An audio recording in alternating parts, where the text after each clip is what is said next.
Welcome, my name is Jason Smith, and I'm looking forward to presenting this seminar on biblical leadership in changing times. Things have not gone as planned today. We had a snowstorm on March 1st in Oklahoma City, where there has been sleet and hail, and I've heard the term thundersleet on the radio. We had to cancel our Sunday morning service and my seminar that was planned for this afternoon. I am now at Southern Nazarene University, and my professor, Marty Michelson of Old Testament Theology, has here. He's making sure everything's working on a couple of different video cameras. We'll see how those go, and I'm looking forward to presenting this lecture to my one-person audience. Marty Michelson, Old Testament professor here at SNU. I took, I think, every class that Marty offered, but especially I was able to specialize in exilic literature, pre-exilic, exilic, and post-exilic literature with Marty.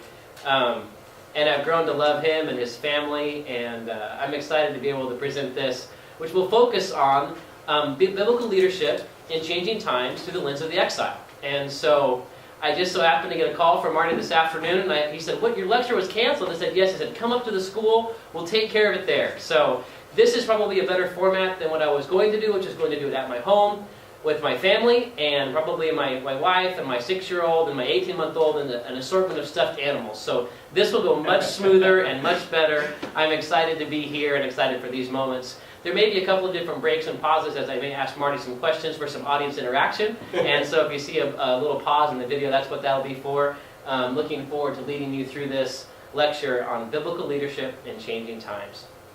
I took a class called Leadership in Contemporary Context. It was taught by Boone. This is part of that project, and it was a wonderful class that I've really enjoyed. And I've learned a lot about myself, and learned a lot about leadership, and looking forward to this sort of final project for this class.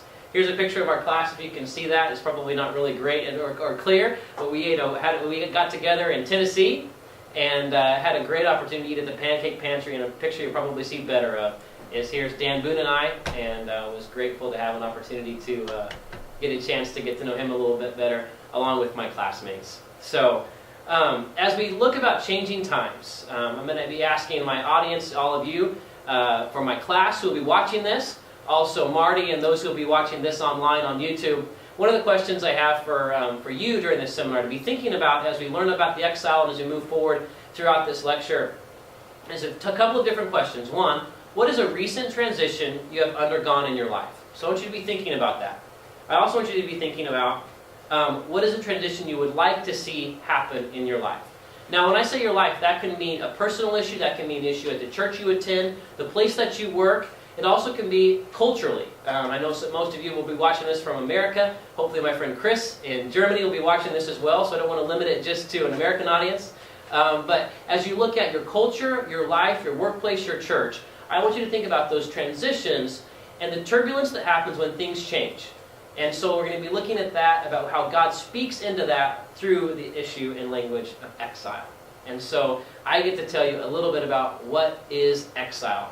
I'm going to assume you don't know what this portion of the Bible is. I'm looking forward to talking about exile. It's probably the portion of the Bible, for sure of the Old Testament, I'm most passionate about. I'm so excited to teach about this. I just preached at an old folks home for a nursing home folks, a bunch of old Nazarenes, and I taught on the exile.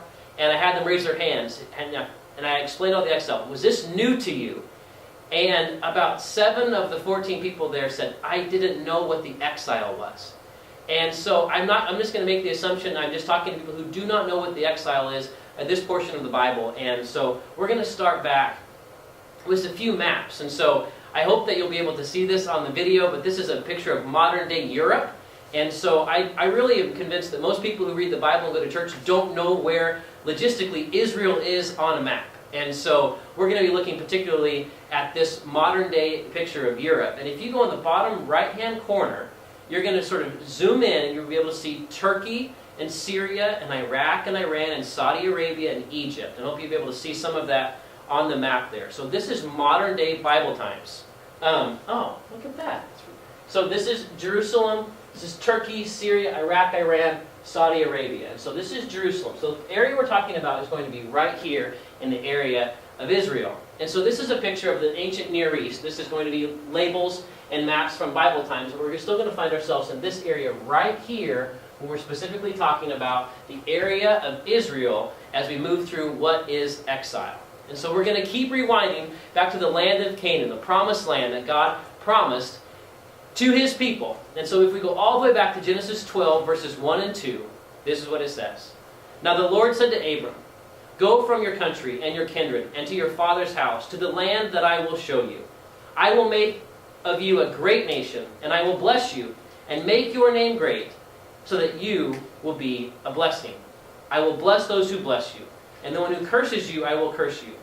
And in you all the families of the earth shall be blessed."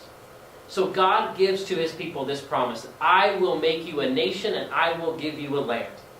And so, throughout a bunch of different stories, we're going to fast forward. Around 1220 BCE, Joshua was going to lead the people of Israel into Canaan.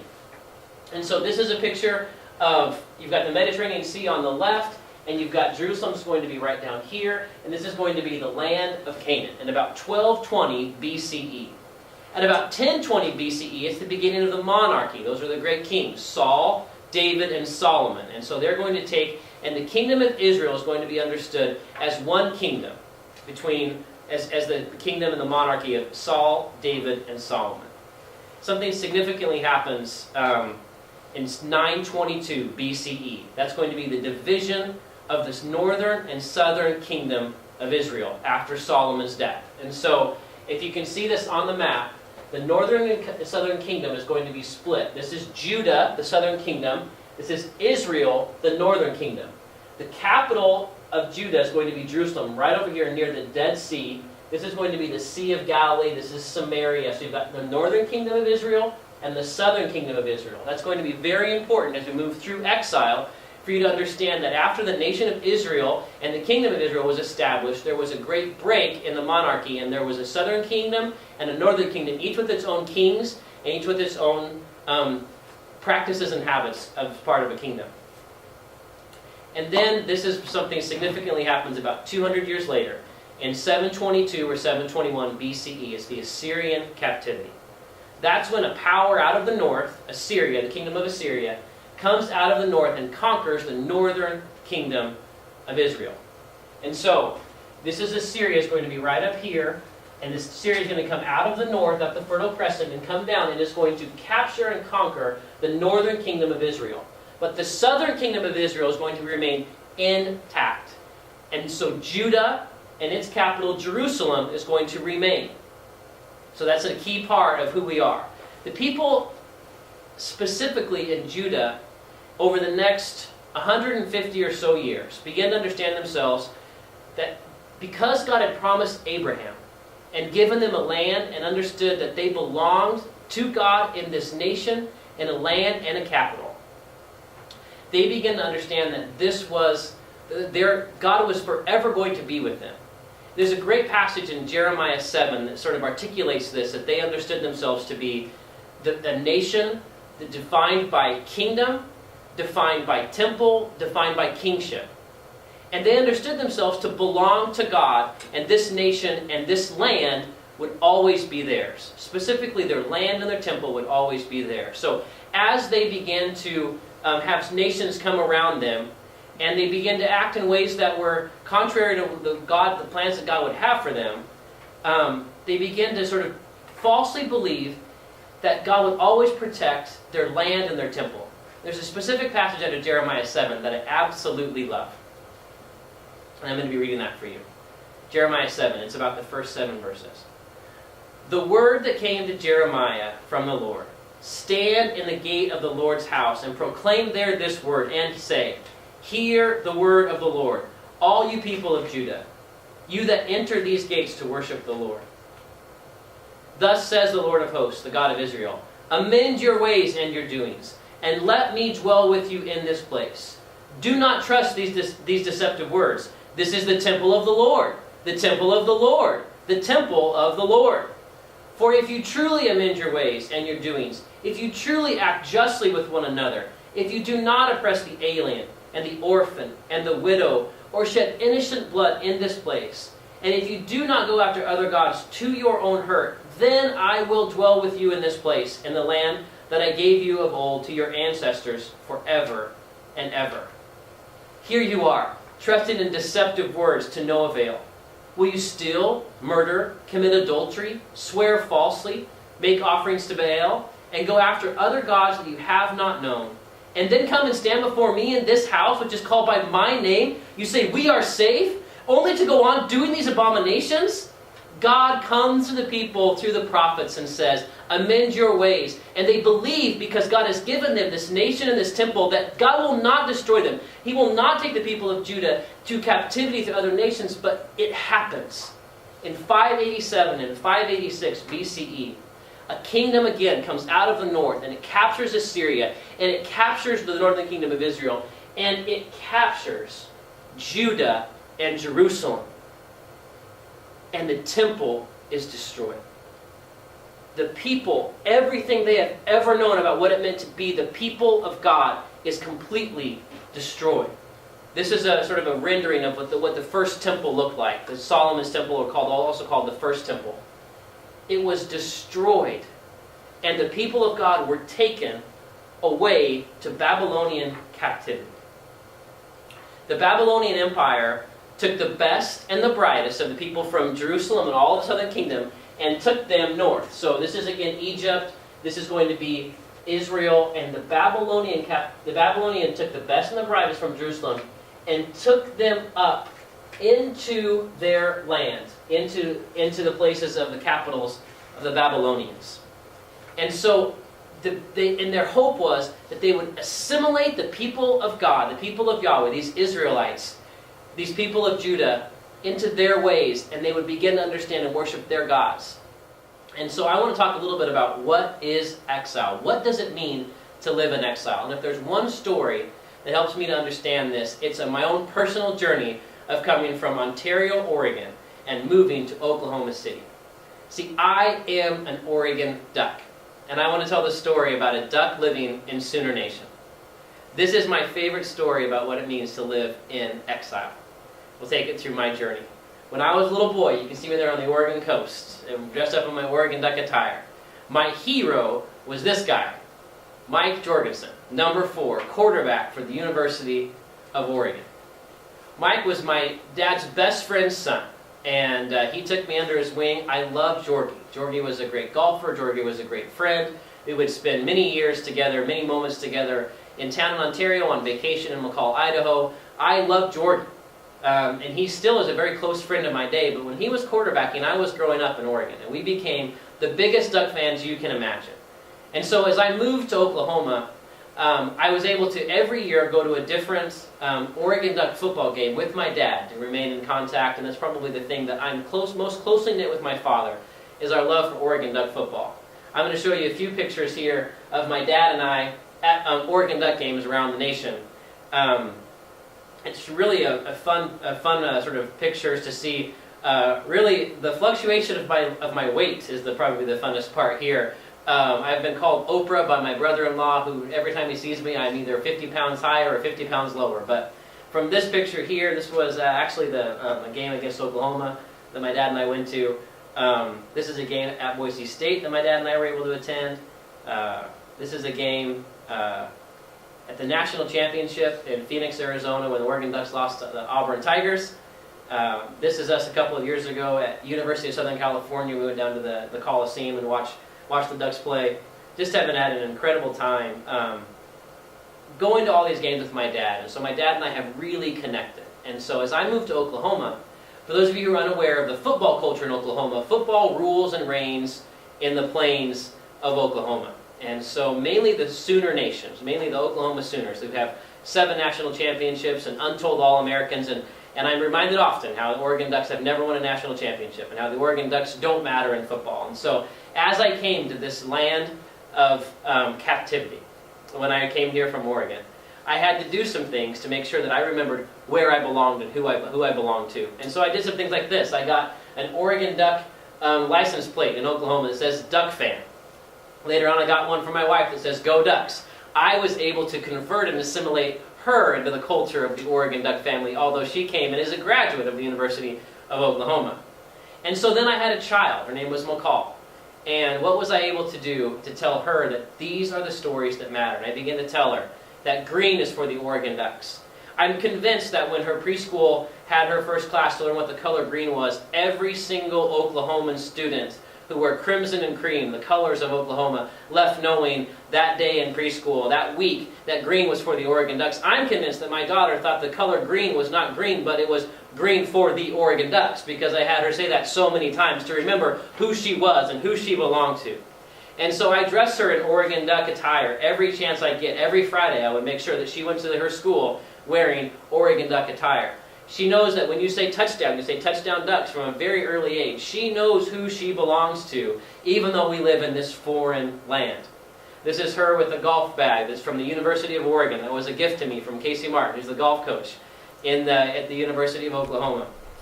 And so that she has known and she has grown up knowing that even though she lives in Oklahoma, she belongs to the Oregon Ducks. Fast forward to just about a month ago, my daughter is playing in an Upward basketball league this year. And she's 6 years old. That's a picture of McCall playing in her Upward basketball league. And I believe this to be probably my favorite story about exile. Upward basketball has a way about going and understanding basketball where each 5 members of each team has a wristband color. And there are 5 different wristband colors. And when you get a color of your wristband, you guard the person on the other team who has that color. So if you have a blue wristband, you guard the person on the other team that has a blue wristband, and it helps 6-year-olds and 5-year-olds and even older kids to know who they're supposed to guard. It's actually a really neat program, really great opportunity. So the day before her first game, about 8 weeks ago, my daughter came to me in a very serious, had some very serious questions. And she looked at me and she said, "Dad, if I get a blue wristband, I can be a Thunder." I said, "Yes, honey, that's right. We follow and love the Oklahoma City Thunder. We go to as many games as we can. We just love the Thunder." She goes, "Okay, that's good. Yes." "Well, Dad, if I get an orange wristband, I can be a Thunder player too." I said, "Honey, you're right. We love Kevin Durant. We love Russell Westbrook. We love the Thunder." "Daddy, if I get a green wristband, I can be a Duck." I said, "Honey, I love the Ducks. This is going great. Yes, you're right." She, high five, go Ducks, talking a little bit about the program and Dana Altman and what he's doing for the University of Oregon and the football program and the basketball program with Dana Altman. And she goes, "Daddy, and then if I get the yellow wristband, I can be a Duck too." I said, "Yes, honey, this is going great." I knew where it was coming. She goes, "Dad, but if they give me the red wristband?" I cried. I just didn't anticipate to cry. I love my daughter. If I get the red wristband, I have to be a Heat or a Sooner. And we don't root for the Heat. And we don't root for the Sooners. So, Dad, what do I do? And I teared up like this. Because I looked at my daughter and I said, "Honey, you are right. We love the Thunder. And we love the Ducks. And we are not Heat. And we are not Sooners. They can make you wear that red wristband. But you can know in the bottom of your heart that you do not belong to the Sooners. And you do not belong to the Heat. But you belong to the Thunder and to the Ducks." And I gave her that speech, and she went off, and she didn't play the first quarter, but she came out for the second quarter, and guess what wristband they gave her? They gave her a red wristband. And she looked over at me in the stands, and she looked at her wristband, and she kind of was very meek and mild. And she looked at that wristband, and I went like this to her. I pointed right at my heart and said, "You can do it. You can do it. You can pretend that even though they make you wear their colors, you know who you belong to." And as I'm telling her this, I know that she understands what it means to live in exile. She understands what it means to be taken from your homeland. She understands what it means. And I hope we can understand, as we move forward, a little bit about what it means to live in exile. There's a couple of New Testament passages that you're probably familiar with. I want to highlight those. We're not going to spend much time in the New Testament, but one of the principles I think you're probably familiar with is living in the world, but not of the world. There's many passages around in John 17. One is in verse 16 that says, "They do not belong to the world, just as I do not belong to the world." That's a prayer that Jesus gives in John 17, verse 16. Later in Romans, you have another famous verse. "Do not be conformed to this world, but be transformed by the renewing of your minds, so that you may discern what is the will of God, what is good and acceptable and perfect. So as I think about the story of my daughter, and as I think about the story of what it means for us to live in exile, I want to move forward a little bit about placing ourselves in the situation of the people of God as they were worshiping Yahweh, but all of a sudden, they were in the presence of the Babylonian gods. Gods like Bel-Marduk, Tiamat, and Nebu. So what were the people of God to do in changing times, as everything they understood, as they followed Yahweh, and as they were people of kingdom, temple, and the monarchy, following after kingship? How were they to understand and organize themselves as the people of God in a foreign land in changing times? As we explore what it means to live in exile, there's a particular text right now that I'm so drawn to that talks about the different habits and practices that we have in place as we are in the midst of other gods and changing times. And so it may not be Bel-Marduk or Tiamat or Nebu, but there are other gods wherever we are in our context, especially I think in modern day America, that sort of begin to define who we are.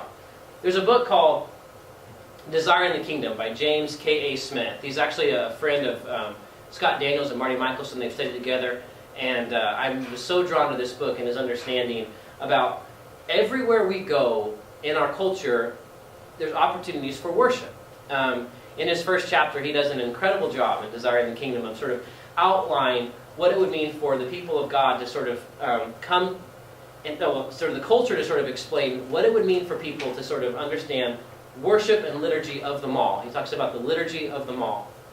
And so it's interesting for me to look at what sort of gods exist in our culture today that we fall after. Although we belong to Yahweh, there are gods that we exist in the world. And the liturgy of the mall is one where if someone were to come and sort of figure out what do these people worship, he would understand that, okay, they drive to this common place, they go in and they see these idols, and they see idols within stores where they say, this is what someone's supposed to look like, and someone goes in and they pay their altar, and they, for the opportunity to look like and be transformed into this person, and then they leave in that area knowing that they have worshipped rightly. And I think that the liturgy of the mall is right, but I think that there are a number of other liturgies that take place throughout our culture. I've talked a lot about sports. I got very passionate talking about sports just a moment ago. I think that we have liturgies of sporting events where we go to these sporting events. There's a Thunder game that's about to tip off in about 10 minutes down in downtown Oklahoma City. And people did not brave their streets to go to church this morning, but they will brave their streets, 19,000 strong, to go downtown Oklahoma City, and they will have opportunities to pay moments of worship in this place. And so we all go to this common place, and there's practices and habits that sort of are shaping and forming us.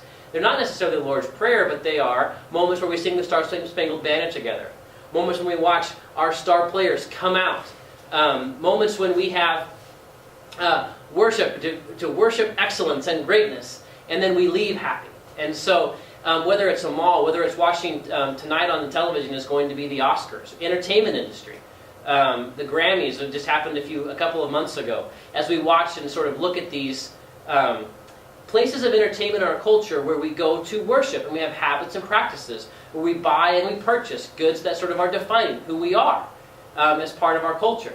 And so I want us to be able to look at a few gods that exist in our culture today that would be representative of gods like Bel-Marduk, Tiamat, and Nebu. And so I was hoping to have quite a large gathering of people at the seminar at church this afternoon. I did the work for you, and I put some examples of some gods that exist in our culture today, and I'll be reading those off. But I want you to be thinking, as I present these gods of our culture, I want you to be thinking about the gods that exist in your life or in our culture that do not represent Yahweh and following after Jesus. And so here's a few gods, and oftentimes they're sort of the isms of our world. I want you to be looking at some of those and be thinking about these. One is consumerism. Another is materialism, and I have that kind of back to back. I don't think we have time. I don't think we're going to have time to go through all of these. but there are habits and practices which begin to define our lives. And as we begin to practice after those, they become, like Yahweh, they become the narrative and the story which we place ourselves, and that we begin to believe wholly, and we live after these narratives. Consumerism, I think, and materialism, or the God of the dollar, I think, is something that significantly defines our lives around us in American culture. And Chris, if you're watching from Germany, I don't think it's just America. I think that the dollar makes the world go round. I think that success and security, another thing tied to consumerism and materialism, is debt. I think nationalism is another potential god of our society. Tied with that, maybe politics, power. The idea of fame. I've already mentioned sports a moment ago.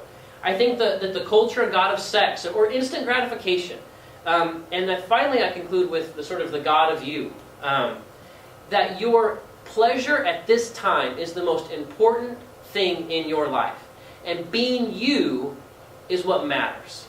And as we look at the gods that surround us, I want us to put ourselves in the position of the people in exile who were around the gods that were beginning to find the Babylonian people. As we are in our culture, as we have changing times in our lives, as we have the gods that are vying for our attention, our allegiance, and our worship, we're going to look at how God responds to the prophet Isaiah in 2nd Isaiah, to the changing times of the people who are in significant transition in their lives and their identity. The book of Isaiah is 66 chapters long. It's actually divided up into an understanding of about 3 different books. There's 1st Isaiah, which is Isaiah 1 through 39. 2nd Isaiah, which is Isaiah 40 through 55. And 3rd Isaiah, which is Isaiah 56 to 66. The portion of Scripture we're most interested in today is Isaiah 40 through 55, or 2nd Isaiah, which is placed in the time of exilic literature, as the people of God are dealing with the idea that they've been taken from their homeland. They're in a completely different place of Babylonian captivity, and God comes to them in the prophet of 2nd Isaiah, in the school of Isaiah, in chapters 40 through 55. And he speaks words to them through a prophet to help them understand their changing times in their lives. And the first word of Isaiah 40 comes to the people of God, and the word is comfort. They have lost everything. Their understanding of who they are, their temple, their kingship, their families, and they're taken to a new place. And God comes to them in exile and says, "Comfort, O comfort my people, says your God. Speak tenderly to Jerusalem and cry to her that she has served her term, that her penalty is paid, that she has received from the Lord's hand double for all of her sins." Later on in chapter 40 and verse 9, God does another incredible thing through the prophet Isaiah. God asks his people away in Babylonian captivity to get up to a high mountain, O Zion, herald of good tidings. Lift up your voice with strength, O Jerusalem, herald of good tidings. Lift it up, do not fear, says the city of Judah. Here is your God. See, the Lord God comes with might, and his arm rules for him. His reward is with him, and his recompense is before him. He will feed his flock like a shepherd. He will gather the lambs in his arms, and carry them in his bosom, and gently lead the mother sheep.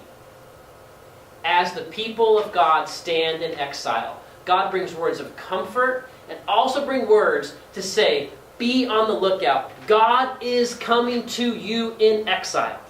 God is coming to his people to comfort and to hold and to shepherd his people. So in the midst of changing time, the message from 2nd Isaiah is that God is coming to you. Later on, in Isaiah 46, we have the ways in which God deals with the competing gods and the competing cultures that are vying for the attention and the worship and the assimilation of the people of God into their lives. It's probably my favorite portion of Scripture in Isaiah. And it's really great sarcasm and great humor on the behalf of God and his prophet. So you have an understanding of who Bel and Nebo is, and so those are going to be the gods of the Babylons. See, God's going to be doing something new through his prophet, through a person way over here, the kingdom of Persia named Cyrus. We're going to get to that in a little bit, but I want to talk to you about how God speaks to these gods, the Babylonians, who are in trouble. This is Isaiah 46, verses 1 and 2. Bel bows down, Nebo stoops. Their idols are on beasts and cattle. These things you carry are loaded as burdens on weary animals. So heavy, they stoop, they bow down together. They cannot save the burden, but they themselves go into captivity. Listen to me, O house of Jacob, all the remnant of the house of Israel, who have been born from me from your birth, carried from the womb. To whom will liken me and make me equal, and compare me, as though we were alike? Those who lavish gold from the purse and weigh out silver in the scales, they hire a goldsmith who makes it into a god, and then they fall down and worship. They lift it up to their shoulders, they carry it, they set it in its place, and it stands there. It cannot move from its place. If one cries out to it, it does not answer, or save anyone from trouble. Remember this and consider. Recall it to mind, you transgressors. Remember the former things of old. For I am God, and there is no other.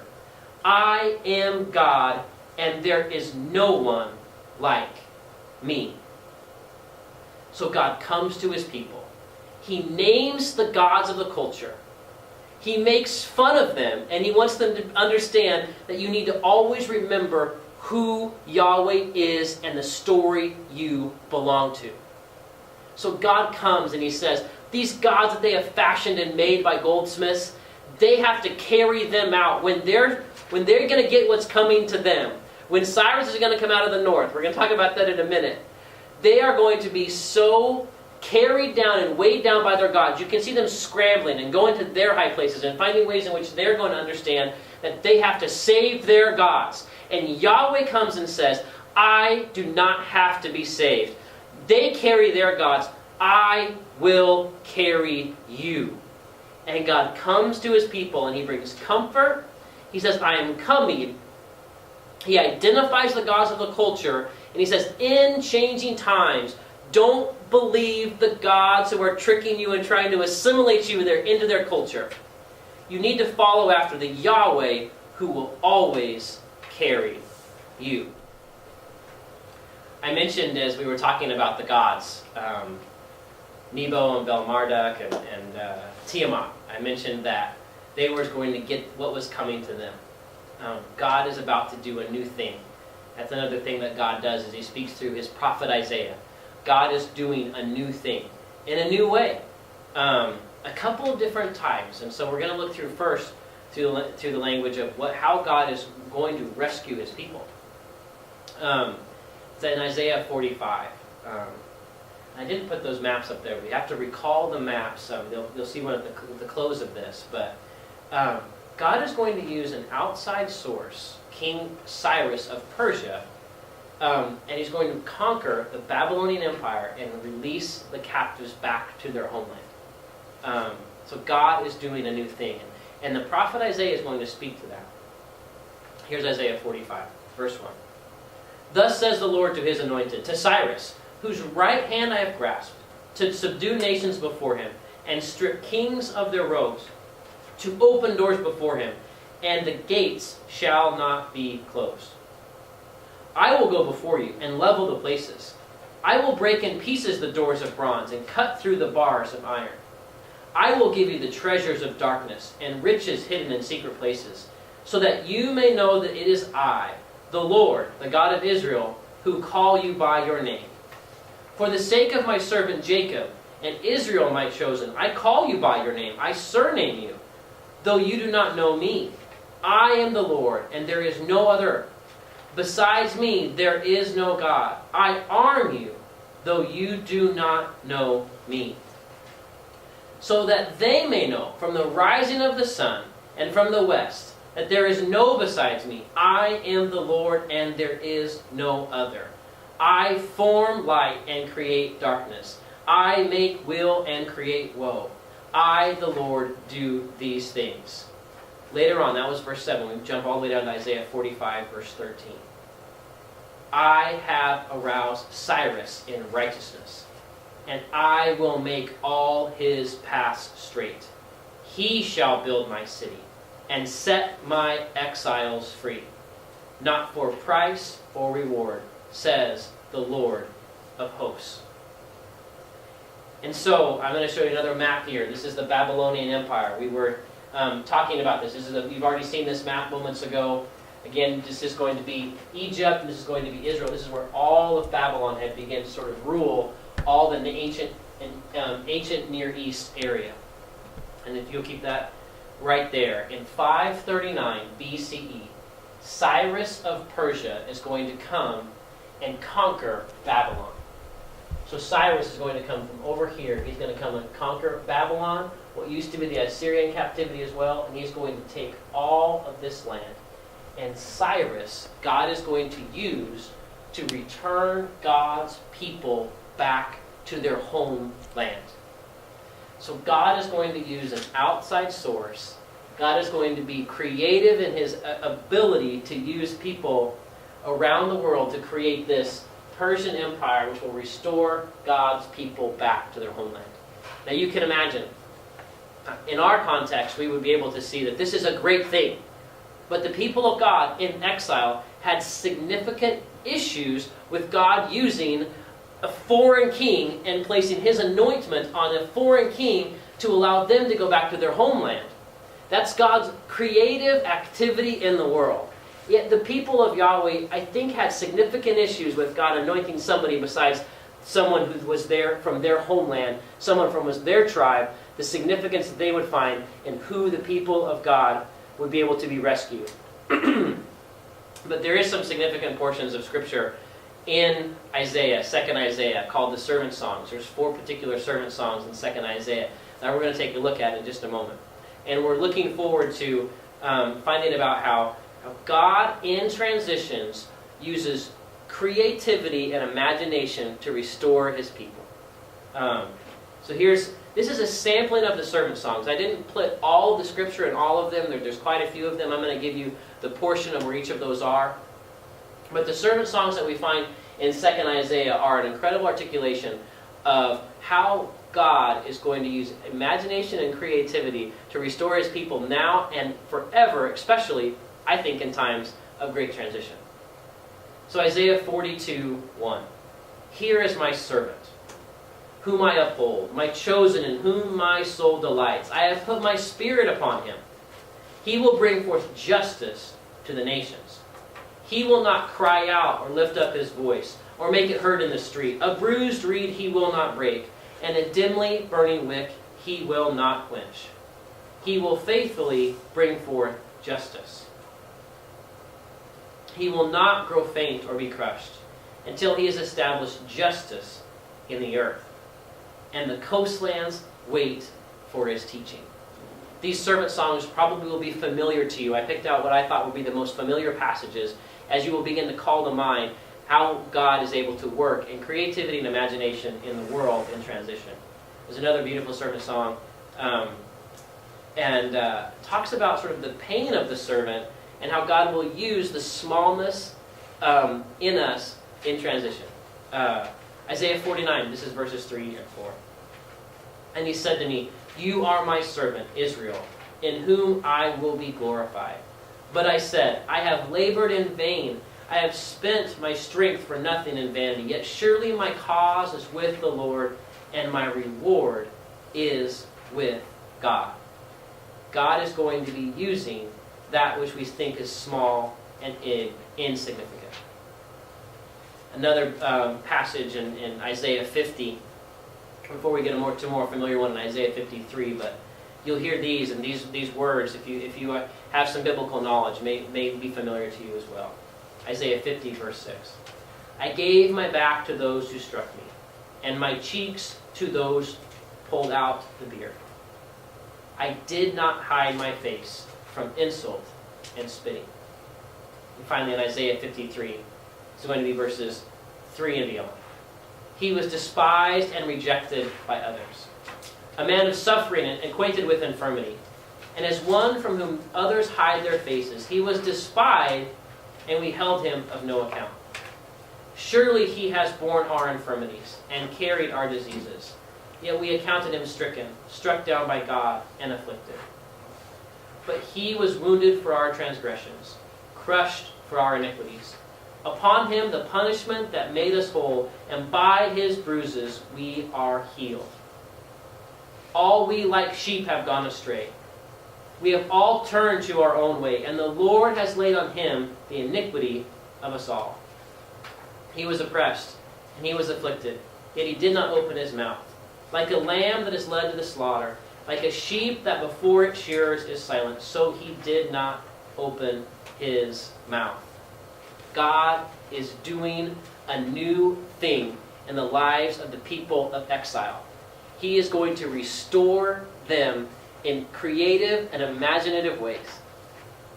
God, in our times of tradition, is going to do a variety of different things. He is going to bring comfort. He is going to understand that as we recognize the gods around us, that those gods have to be carried, but God will carry us. God will be able to create new horizons for us, be able to picture what the future looks like. And he's going to be able to find creative, imaginative ways to do it. And so, as we understand what God has done and what God is going to be doing, I want to turn our attention to a particular book that we read for our class. A book that we read for our class that I found to be very helpful and really interesting was a book called Transitions by William Bridges. The subtitle is Making Sense of Life's Changes. Another goes on saying strategies for coping with the difficult, painful, and confusing times in your life. And as we look at some of the tenets of this book in the midst of our own life, I want you to go back to that question I asked at the very beginning. We're going to ask it at the end as well, but especially in life's transitions. I want you to look at the question, what is a recent transition in your life? I want you to be thinking about a recent transition that has happened in your life. And I also want you to think about a potential transition that you would like to see happen in your life. In this book, William Bridges outlines what he believes to be a pattern for each significant transition in our lives. And that's that every transition has an end, a neutral zone, and then a new beginning. We're going to be looking at that in the case of your lives, but also in the case of the lives of the people in exile. So, quickly, as people are understanding what it means to live in exile, they had a significant end in their life. Everything they understood to be true about life and following Yahweh with temple and kingship was completely destroyed. There was an end. They went to the neutral zone of exile, a place of uncertainty, a place of uncomfortableness, a place of finding our way and finding understanding who we are. There's a lot of identity formation that happens in exile. And finally, there's this new beginning, a way that God forges a new beginning for his people. And that happens through exile and the restoration of the people back to the homeland. And so there's going to be new beginning after new beginning. So in this book, I want us to make sure that we understand that, especially in life's transitions, as you look at and as you think about right now, a recent transition that happened in your life, I want you to be thinking about that, kind of picturing that in your mind's eye. What has happened in your life recently that you can think about in a transition that has had an end of something, an old way of life? I want you to be thinking about that. Then I want you to be thinking about an uncomfortable position that end placed you in. We're going to call that the neutral zone in light of Bridges' book. But there's going to be something that happens in that neutral zone to you that's very uncomfortable. And then also that new beginning. What happened to you in that new beginning that allowed you to see that there was a future hope and possibility and a new way of living life out of this ending and neutral zone? As you think about that, I'm able to think about some of the transitions that happened in my own life and think about ways in which I've narrated that. I think this book has been really key for me to understand how I begin to, through an end and through a neutral zone, back to what James K.A. Smith did in that Desire in the Kingdom book. That you begin to replace old habits and practices with a new way of life in the neutral zone, because you can't necessarily go back after there's been an end to the old way of life. But in the neutral zone, there's always going to be a temptation to go back and to find and practice old ways of being. There's always going to be a temptation in the neutral zone to want to sort of scurry back to be able to be the people who they once were. Probably the best biblical story of this is the story of Exodus, and we're not going to get into it, but you can imagine maybe you don't know much about the Exodus, but there's some incredible passages in the Exodus about the people of God being rescued out of slavery, and they're in the wilderness, and they go to Moses and they just say, "If you have just and kept us in slavery in Egypt, at least we would have something to eat. You've taken us to the wilderness, this neutral zone. We're going to die here." And so in moments of neutral zone, in moments of uncomfortableness, in moments of exile, there's always going to be the sort of the pressure and the temptation in your life to be able to go back to old habits and practices because they are comfortable.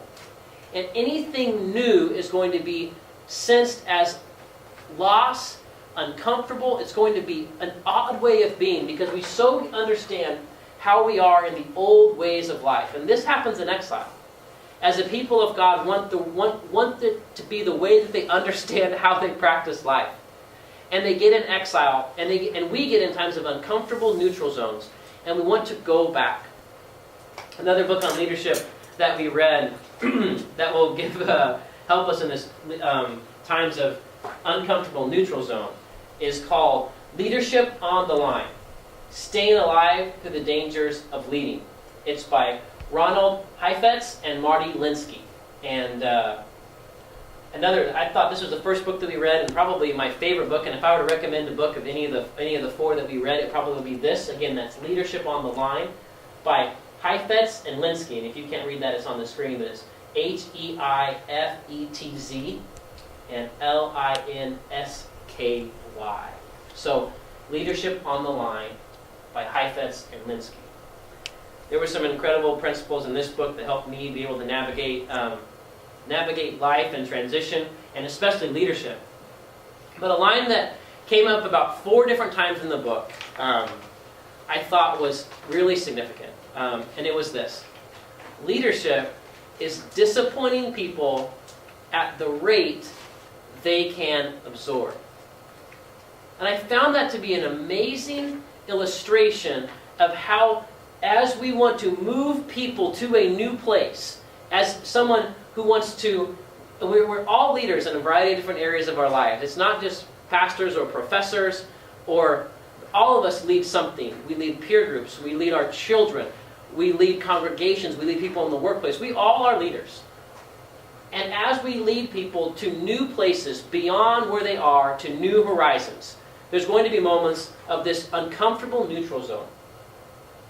And it's going to take the skills of leadership to disappoint people at a rate they can understand and absorb. So how can I move to a new place through the skill of a leader who's able to take me to a new place in this neutral zone to this new beginning? And so I thought that was an incredible principle of leadership that I will take in significant ways as I move forward to be able to understand, as I lead people, as we lead people, as you lead people, how can we understand that change is really difficult? And change is going to represent loss in people's life. Again, there's that word "end," moving into this neutral zone, this uncomfortable space.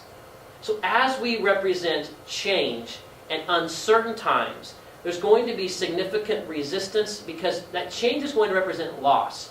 And if you're anything like me, you like life the way that it is.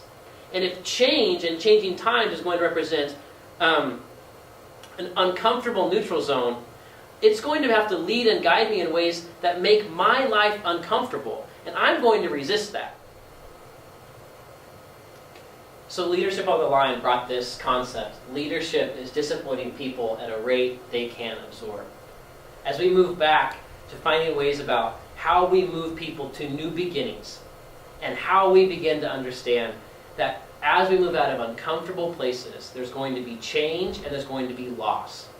I want us to remember the exile, the paradigm which we're looking through biblical leadership, as God brings comfort, as God allows people to sort of imagine what the new beginning will look like. As God says, I'm going to do new creative and imaginative ways to restore you. So as you look about how the prophet of God in the second Isaiah passages, he's going to disappoint people at a rate they can absorb. What's the first thing that he does? He brings comfort. He says, even in this change, even in this transition, I am coming to you. And he sort of shows them a new way of being in the world and new hope and possibilities for their future. There's also another book that I want to highlight.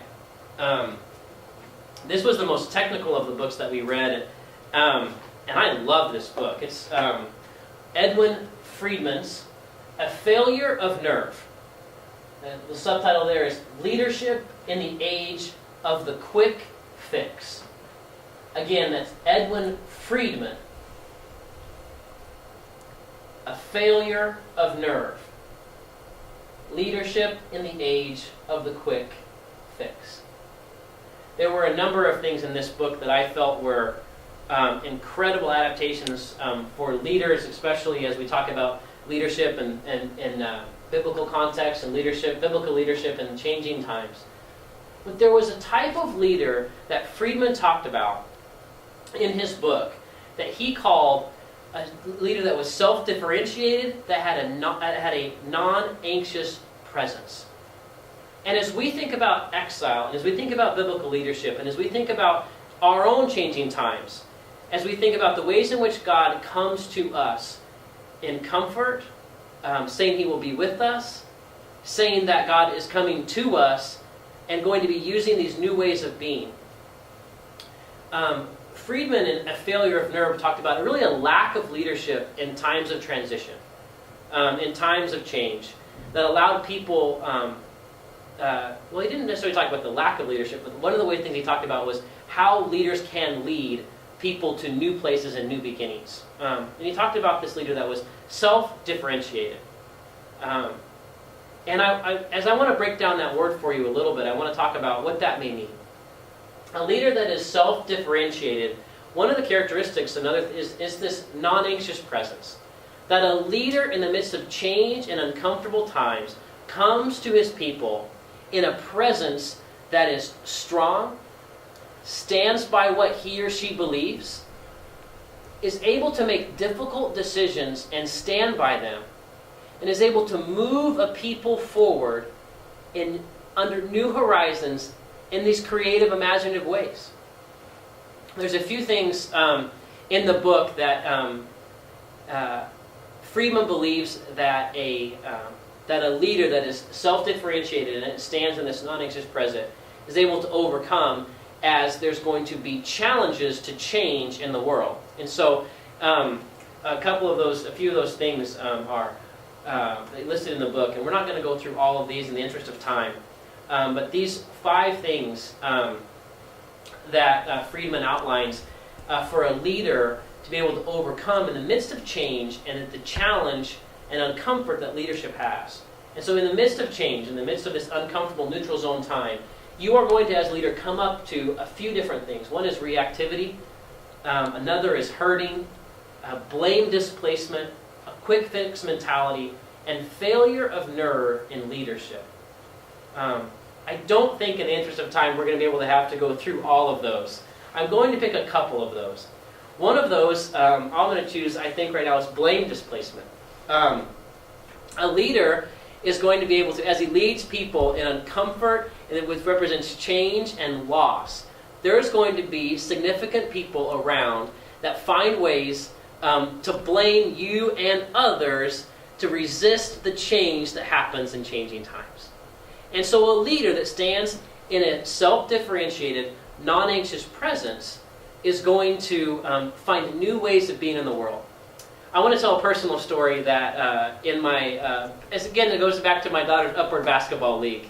As soon as I got back from my class, we went to that upward basketball game. My daughter is, you saw her in a picture a little ago, she's really tiny, and she was born right after the cutoff. So she's small, and she's the youngest of all 6-year-olds in this basketball league.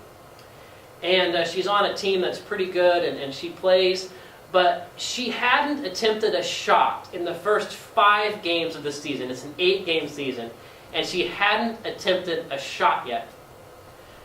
I really don't like conflict, and we're going to get to conflict in just a little bit. I really don't like conflict. We're going to wrap up. This will be in conflict as well as blame displacement. So I'm coming out. I land in the plane on Friday. I got up in Nashville. I flew back to Oklahoma City, and I went to my daughter's basketball game. I wouldn't have missed it. I love watching my daughter's basketball games. And she plays 3 periods of her basketball game. After her second period, she had still not attempted a shot. Her 5th game was about to end, and I had just been so frustrated with this process of my daughter playing basketball.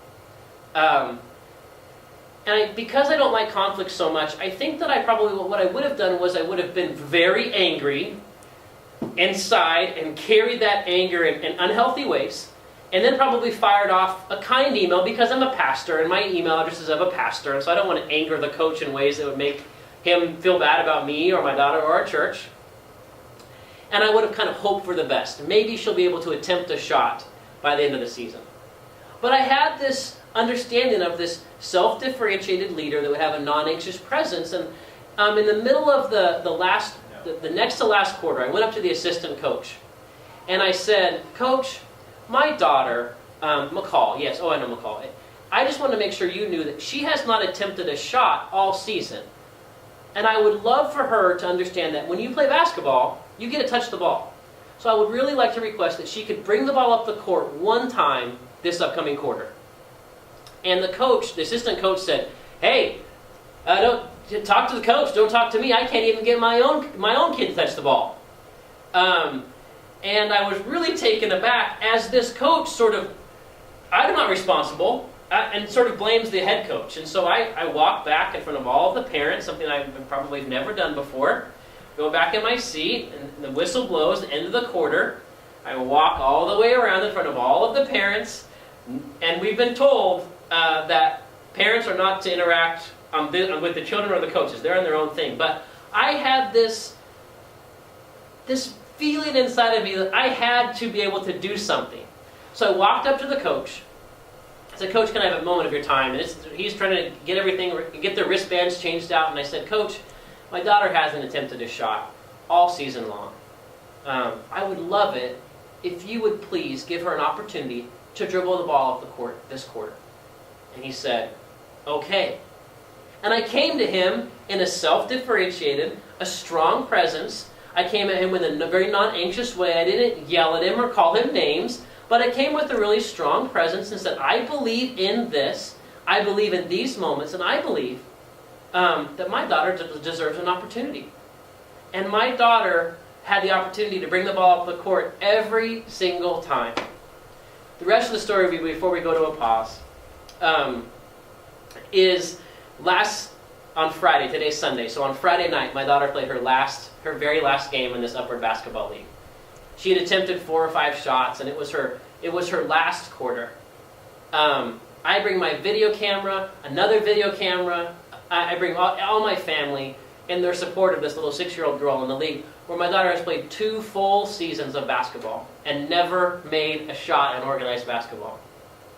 And in her last quarter, they got her the ball not far from the basket, and she shot it up, and she made a basket.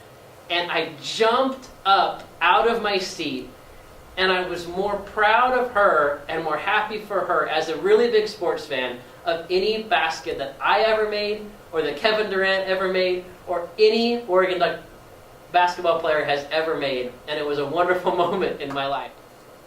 As we continue to talk about ways in which we are moving people to new beginnings in this uncomfortable neutral zone, there's going to be some conflict, and there's going to be some things that come about in our lives. And one of those things is sabotage. I do want to play a quick song for some of my friends who may enjoy this, and this is going to play in the background. Those of you who didn't grow up in the 90s like like me, this is my favorite song by the Beastie Boys called Sabotage. Anytime I hear the word sabotage, I hear this song.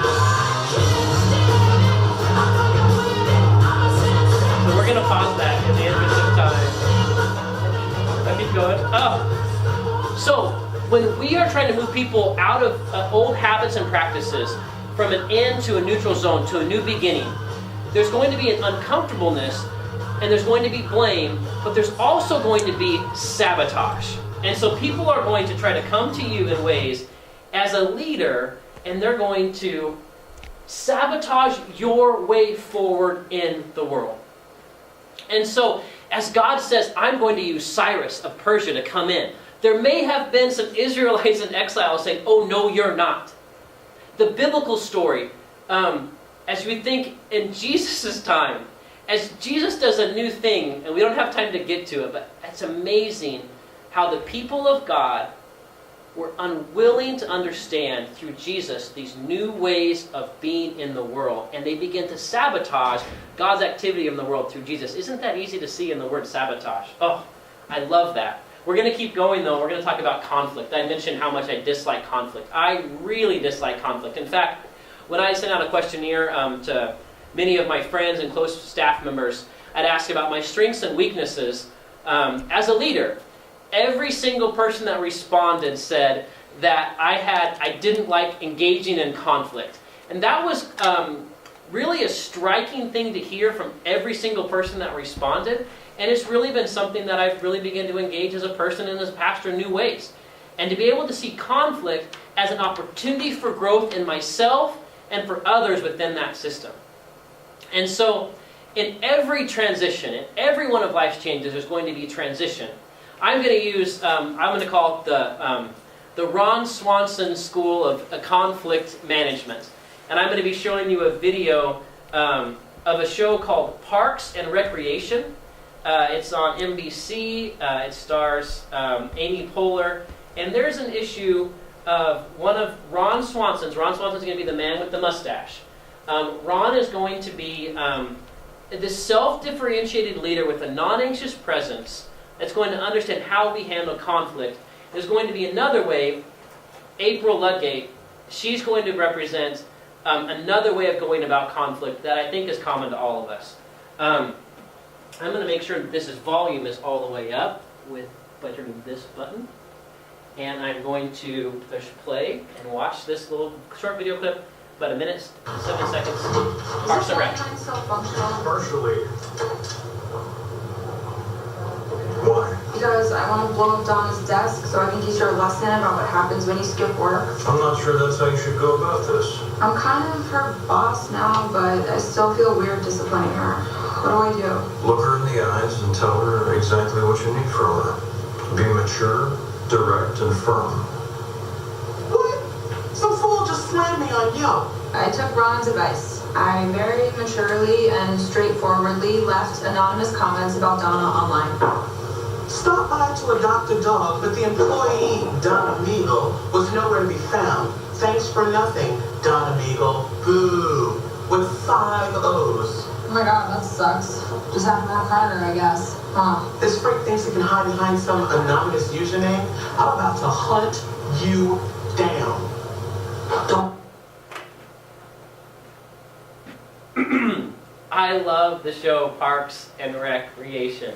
You can imagine that the rest of that episode doesn't go very well, as rather than what Ron suggests to April to bring this self-differentiated, non-anxious presence to this moment of conflict, she chooses other ways of going about avoiding conflict, which only creates more problems. And so I have learned through this class that as I have the hope in my life to be able to bring a strong, non-anxious presence in leading people to new places, that I might be able to resemble a strong leader and really the presence of Christ, who doesn't avoid conflict, but sees conflict as an opportunity for growth and maturation to move people into new places. And I see that from the prophet Isaiah, and really all the prophets of the Old Testament, as they came and brought a strong presence of God in the midst of a difficult situation, and rather than shrinking back from conflict, came and engaged conflict in ways that were able to make people move out of exile into new places of being. So we're going to go back to one of those first questions. What is a recent transition you have undergone in your life? I want you to think back about that transition and try to figure out, were there some ways that either myself or the leader in my life, someone representing the leader in my life, could have done a better job of having this strong presence leading me to a new place?